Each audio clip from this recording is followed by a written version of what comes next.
PBS Kids is joining the conversation about a timely and important topic with PBS Kids Talk About, Race and Racism, a half-hour special airing Friday, 7 EDT/PDT. Check local listings.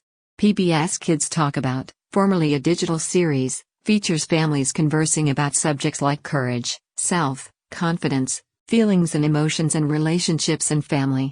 Black writer, activist Amanda Gorman, who at 19 was named America's first National Youth Poet Laureate in 2017, serves as host. The new TV special features clips from PBS series including Daniel Tiger's Neighborhood and Arthur. Gorman hopes viewers absorb the importance of conversations about racism. We can't end it unless we have a dialogue about it, and that can't be a one-time conversation, she says. It has to be continuous and interwoven in our lives and the ways in which we communicate with our children. And that conversation doesn't always have to be daunting. It can have its own fun, its own light, its own joy and love that's brought forth by families. American poet Louise Gluck wins 2020 Nobel Prize for Literature. SpeakUp.com. A Sesame Street to tackle racism in TV special The Power of We. Leslie Roddenberg, PBS Kids programming chef, is thrilled to have the Los Angeles native, now 22, participate. Parents have increasingly asked us for resources to address tough but important topics with their kids in an age-appropriate way, including race and racism, Roddenberg says in a statement. This special is designed for parents and children to watch together, and for parents to build on it, in whatever way they choose to have these conversations with their children. Gorman recalls discussions about race as a youth that readied her for injustices.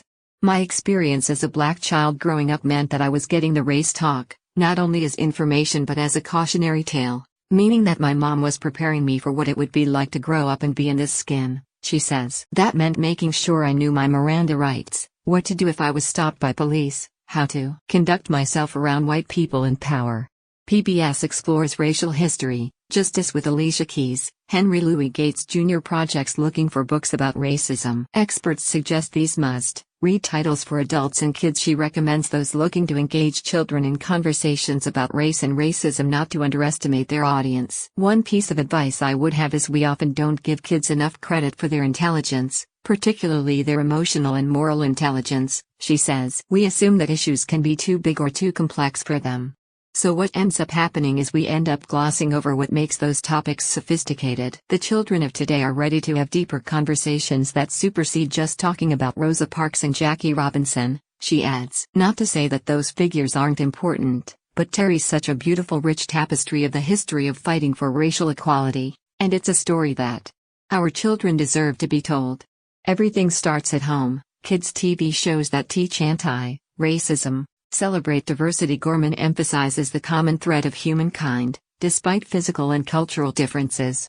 To put this so simply, racism is real, but race is not, in the way we've constructed it, meaning that I hope that when families watch this, they don't leave with a sensation that black people are drastically different from white people, she says. I want them to understand that, yes, skin differences, hair differences, language differences, those do exist. But when we boil it down, we are all part of only one race, which is the human race. We have to remember that when we talk about racism, because that underscores how incorrect it is, that it's trying to draw lines between us when we're really part of the same family. More, George Floyd, Ahmaud Arbery, Breonna Taylor. What do we tell our children? Kids need to talk about George Floyd, protests and racism. With coronavirus school closures, it's hard to do.